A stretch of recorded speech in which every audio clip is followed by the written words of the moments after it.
குட்டி குட்டி ஸ்டோரி குட்டி குட்டி story story with Charan. Hello என்னோட செல்ல குழந்தைங்களா, நம்ம ஸ்டோரியோட title taming the wild elephant. இந்த ஸ்டோரியை லாஸ்ட் வரைக்கும் கேளுங்க. ஃபன் ஃபேக்டும் குழந்தைங்களோட கோபத்தை கண்ட்ரோல் பண்றதுக்கான பேரண்ட் டிப்ஸும் இருக்குது. ஒரு அழகான நாள் அன்னைக்கு ஒரு மேஜிக்கல் ஃபேரி லேண்ட்ல ரொம்ப நிறைய அழகான ரொம்ப கைண்ட் ஹார்ட்டடான ஃபேரிஸ் ஈகரா வெயிட் பண்ணிட்டு இருந்தாங்க தி கிரேட் டீமிங் காம்படிஷனுக்காக. ஃபேரி ஸ்டூடெண்ட்ஸ் எல்லாரும் ஒரு பயங்கரமான கோபத்திலையும் ரொம்ப கோபமா இருக்கிற ஒரு குட்டி பேபி எலிஃபண்ட் கஜாவை காம் டவுன் பண்ணணும். அப்பதான் அவங்க ஒரு எலிஜிபிளான ஃபேரி ஆவாங்க. ஆனா அதுக்கு ஒரு இம்பார்ட்டன்டான கண்டிஷன் இருந்துச்சு. அந்த எலிஃபண்ட அவங்க காம் டவுன் பண்றதுக்கு எந்த ஒரு மேஜிக்கல் பவர்ஸுமே யூஸ் பண்ணக்கூடாது. அந்த பெரிய யானையோட பெரிய தும்பிக்கைய பாரு, அது வெளியா நம்ம எல்லாரையும் உள்ள சக் பண்ணி இழுத்துருமா அப்படின்னு ப்ளூ ஃபேரி ப்ளூம் கேட்டா. அது நம்ம எல்லாரையும் உள்ள இழுத்துச்சுன்னா அதுக்கு தும்மல் வந்து நம்ம எல்லாரையும் வெளியே அனுப்பிச்சிரும், எஸ்கேப் ஆயிரும். ஆனா அந்த பெரிய காதுகளை வச்சு பெருசா ஒரு அடி கொடுத்துருச்சுனா அப்படின்னு சொல்லி எல்லோ ஃபேரி எலினா பயந்தா.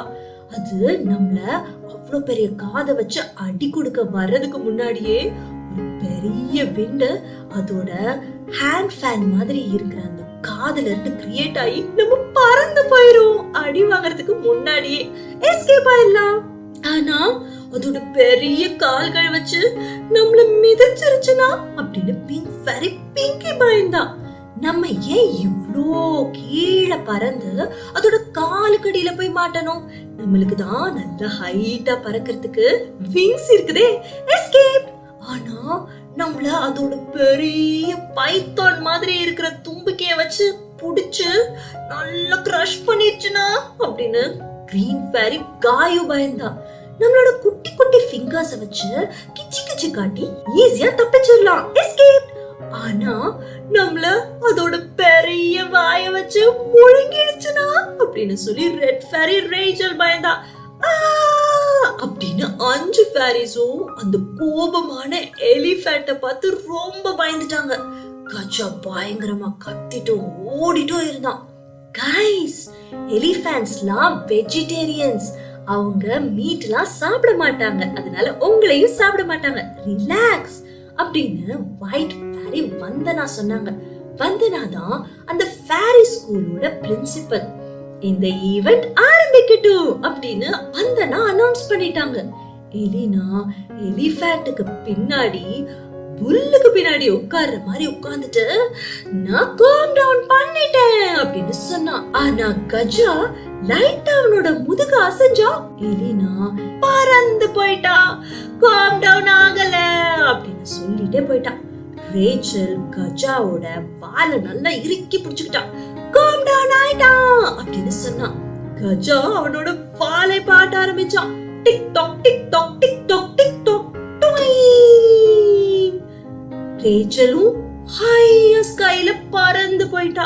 காம் டவுன் ஆகல அப்படின்னு சொல்லிட்டே பறந்துட்டான். பிங்கியும் காயும் கஜாவோட 2 தந்தத்தை இறுக்கி பிடிச்சுக்கிட்டாங்க. காம் டவுன் ஆயிட்டா அப்படின்னு சொன்னாங்க. ஆனா அவங்க இன்னொரு 2 கண்ணு அவங்க பக்கத்துல வரத பார்த்தாங்க. அது இன்னொரு பேர் ஆஃப் கண்கள் இல்ல, அந்த கஜாவோட பெரிய மூக்கு. கஜா அப்படின்னு சொல்லி பயங்கரமா மூச்சை வெளியே விட்ட உடனே அந்த 2 ஃபேரிஸுமே ஸ்கைல பறந்து போயிட்டாங்க. எல்லா ஃபேரிஸும் இப்போ ஒன்னா சேர்ந்து கொஞ்சம் கிரீப்பர்ஸ் எல்லாம் எடுத்து அத வச்சு கஜாவை கட்டி போட்டுட்டாங்க. ஆனா அந்த செடி கொடிகள் எல்லாம் ரொம்ப தின்னா இருந்ததுனால ஈஸியா பிஞ்சு போயிடுச்சு. எல்லா ஃபேரிஸுக்குமே என்ன பண்றதுன்னே புரியல. எப்படி இந்த கோமான எலிஃபண்ட நம்ம டீம் பண்றது அப்படின்னு யோசிச்சுட்டு இருந்தாங்க. நான் கோமா இருக்கும் போது என்னோட தாத்தா என்ன குளிக்க சொல்லுவாரு அப்படின்னு ப்ளூம் சொன்னா. நம்மளும் அப்படியே பண்ணலாம் அப்படின்னு எலினா சொன்னா. எல்லா ஃபேரிஸும் ஒரு பெரிய பக்கெட் ஆஃப் வாட்டரை ரிவர்ல இருந்து எடுத்துட்டு வந்து அந்த ரிவர் வாட்டரை ரொம்ப கோமான கஜா மேல ஊத்தி விட்டாங்க. இப்ப கஜா ஓடுறத நிப்பாட்டிட்டான். கொஞ்சம் டிஸ்ட்ராக்ட் ஆகி அந்த சகதியில கொஞ்சம் விளையாட ஆரம்பிச்சிட்டான். ஆனா ஸ்டில் ஆங்கிரியா தான் இருந்தான். அப்படின்னு ஒரு லவுடான டைனோசர் மாதிரி கத்திட்டு இருந்தான். என்னோட பாட்டி நான் கோபமா இருக்கும் போது எனக்கு சாப்பிட்டு ஏதாச்சும் கொடுப்பாங்க அப்படின்னு பிங்கி சொன்னா. நம்மளும் இப்படியே பண்ணலாம் அப்படின்னு எலினா சொன்னா. எல்லா ஃபேரிஸும் கொஞ்சம் பனானாஸ கலெக்ட் பண்ணி கஜாக்கு பக்கத்துல வச்சாங்க. கஜா கவுண்ட் பண்ணிக்கிட்டே சாப்பிட்டான். 1 2 3 4 5. இப்போ கத்துறத நிப்பாட்டிட்டான். ஆனா திரும்பியும் அவன் கோவமா தான் இருந்தான். அவனோட தும்பிக்கைய இங்கேயும் அங்கேயுமா ஒரு ஜாயண்டான ஊஞ்சல் மாதிரி ஆட்டிட்டு இருந்தான். என்னோட அப்பா நான் எப்பெல்லாம் கோவமா இருக்கேனோ எனக்கு குடிக்கிறதுக்கு தண்ணி கொடுப்பாங்க அப்படின்னு காயு சொன்னான். நம்மளும் அப்படியே பண்ணலாம் அப்படின்னு எலினா சொன்னா. எல்லா ஃபேரிஸும் இன்னொரு பக்கெட் ஆஃப் வாட்டரை ரிவர்ல இருந்து எடுத்துட்டு வந்து அந்த கோவமான எலிஃபென்ட்டுக்கு பக்கத்துல வச்சாங்க. கோல்டான வாட்டரை கஜா குடிச்சிட்டு அப்படின்னு ஒரு டீப் பிரெத் எடுத்தான். ஆனாலுமே அவன் கோவமா தான் இருந்தான். அவனோட காதுகளை வேகமா அசைச்சிட்டு இருந்தான். என்னோட அம்மா நான் கோவமா இருக்கும் போது எனக்கு ஒரு பாட்டு பாடி என்ன தூங்க வைப்பாங்க அப்படின்னு ரேச்சல் சொன்னா. அப்படியே நம்மளும் செய்யலாம் அப்படின்னு எலினா சொன்னா. எல்லா ஃபேரிஸும் ஒன்னா சேர்ந்து பாட ஆரம்பிச்சாங்க. அடர்த்தியான காட்டினிலே தாய்மடியில் கன்றினை போல் செல்ல கஜா தூங்குகிறான் தாலேலோ. கஜா இப்ப காம் டவுன் ஆகி தூங்க ஆரம்பிச்சிட்டான். எல்லா ஃபேரிஸும் ரொம்பவே ரிலீவ்டா ஃபீல் பண்ணும்போது திடீர்னு டம்னு ஒரு சத்தம். ஒரு கோகனட் பக்கத்துல இருந்த கோகனட் ட்ரீல இருந்து கீழே விழுந்துச்சு. அந்த சத்தத்தை கேட்ட உடனே கஜா உடனே எந்திரிச்சு ரொம்ப ரொம்ப கோவமாயிட்டான். திருப்பியும் அங்கேயும் இங்கேயும் கத்திக்கிட்டே ஓட ஆரம்பிச்சிட்டான். உன்னோட ஃபேமிலிலாம் நீ கோவப்படும் போது என்ன பண்ணுவாங்க அப்படின்னு மத்த எல்லா ஃபேரிஸும் எலினா கிட்ட கேட்டாங்க. கைஸ், நம்ம அதை செய்ய முடியாது, கொஞ்சம் இங்கேயே வெயிட் பண்ணுங்க, நான் வந்துடுறேன் அப்படின்னு எலினா சொல்லிட்டு தூரமா பறந்து போயிட்டாங்க. ஒருவேளை எலினா கோவப்படும் போது இப்படிதான் அவளோட ஃபேமிலி கூட பயந்து ஓடி போயிருவாங்களோ அப்படின்னு மத்த ஃபேரிஸ் எல்லாரும் சிரிச்சாங்க. சடனா அந்த கிரவுண்ட் பயங்கரமா ஷேக் ஆக ஆரம்பிச்சது. இன்னும் 2 வைல்டான எலிஃபென்ட் வந்துச்சு. அந்த 2 வைல்ட் எலிஃபென்ட்டும் கஜாக்கு பக்கத்துல போய் திடீர்னு கஜாவை கட்டி பிடிச்சிட்டாங்க. கஜா ஓடுறத நிப்பாட்டிட்டான். கஜா கத்துறதையும் நிப்பாட்டிட்டான். அந்த இடத்துல ஸ்டில்லா கஜா நின்னான். அவனோட மூச்சு தானா ஸ்லோ டவுன் ஆக ஆரம்பிச்சிச்சு. ஃபைனலா கஜா காம் டவுன் ஆயிட்டான். அந்த இடத்தை விட்டு அவனோட ஃபேமிலியோட கிளம்பிட்டான். இதுதான் நான் பார்த்ததுலயே பெஸ்ட் ஃபேரி ஸ்டூடெண்ட்ஸ் பேட்ச். நீங்க எல்லாருமே ஃபுல் மார்க்ஸ் எடுத்து பாஸ் பண்ணிட்டீங்க அப்படின்னு அந்த ஃபேரி பிரின்சிபல் வந்தன அனௌன்ஸ் பண்ணாங்க. சோ குழந்தைங்களா, நீங்களும் எப்பெல்லாம் கோவமா இருக்கிறீங்களோ அப்போ 10 தடவை மூச்சை இழுத்து வெளிய விடுங்க. அது உங்களை காம் டவுன் பண்ணும்.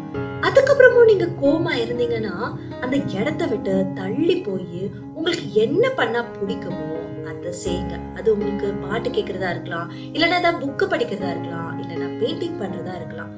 நீங்க காம் டவுன் ஆனதுக்கு அப்புறமா எந்த விஷயம் உங்களை கோவப்படுத்துச்சோ அதை பத்தி யோசிச்சு உங்க ஃப்ரெண்ட்ஸ் கிட்டயோ இல்ல ஃபேமிலி கிட்டயோ டிஸ்கஸ் பண்ணி திருப்பி இது மாதிரி நடக்காம பாத்துக்கோங்க. இது உங்க ஃபேமிலியையும் ஃப்ரெண்ட்ஸையும் ஹாப்பியா மட்டும் இல்ல, உங்களுக்கு பக்கத்திலேயே வச்சிருக்கும். Fun fact time. உங்களுக்கு தெரியுமா, நம்ம எல்லாரும் நம்மளோட எமோஷன்ஸ் பொறுத்து டிஃப்ரெண்ட் லெவல்ல வைப்ரேட் ஆகுமா. நம்ம சேடா இருக்கும் போதோ, இல்லைன்னா ரொம்ப அவமானமா ஃபீல் பண்ணும் போதோ, இல்லைன்னா நம்ம மேலதான் தப்பு அப்படின்னு சொல்லி கில்ட்டியா ஃபீல் பண்ணும் போதோ, இல்ல கோவமா இருக்கும் போதோ நம்ம ரொம்ப கம்மியான ஃப்ரீக்வன்சில வைப்ரேட் ஆகும். இதே இது நம்ம சந்தோஷமா இருக்கும் போதோ, இல்லைன்னா நன்றி உணர்வோட தேங்க்ஃபுல்லா இருக்கும் போது நம்ம ரொம்ப ஹையான ஃப்ரீக்வன்சில வைப்ரேட் ஆயிட்டு இருப்போமா. கோபம் ஒருத்தரை 150 ஹெர்ட்ஸ் ஃப்ரீக்வன்சில வைப்ரேட் பண்ண வைக்கும். இதே இது பீஸ், அமைதி, நம்மள 600 ஹெர்ட்ஸ் ஃப்ரீக்வன்சில வைப்ரேட் பண்ண வைக்கும். Parent tips. பேரண்ட்ஸ் எல்லாரும் அவங்களோட கோவமான குழந்தைங்களை காம் டவுன் பண்றதுக்கு பக்கத்துல இருக்கிற சேர்லயோ இல்ல பெட்லயோ உட்கார சொல்லி காம் டவுன் பண்ண சொல்லலாம். அத பனிஷ்மெண்ட் சேர்னு சொல்லாம காம் டவுன் சேர்னு சொல்லலாம். அதை விட பெஸ்டான வே எந்த குழந்தையும் இன்ஸ்டன்டா காம் டவுன் பண்ணணும்னா, அந்த குழந்தை எக்ஸ்பெக்ட் பண்ணாத நேரத்துல பக்கத்துல போய் நல்லா இறுக்கி அணைச்சு ஒரு ஹக் கொடுக்கிறது தான். Happy parenting. Like, share, subscribe.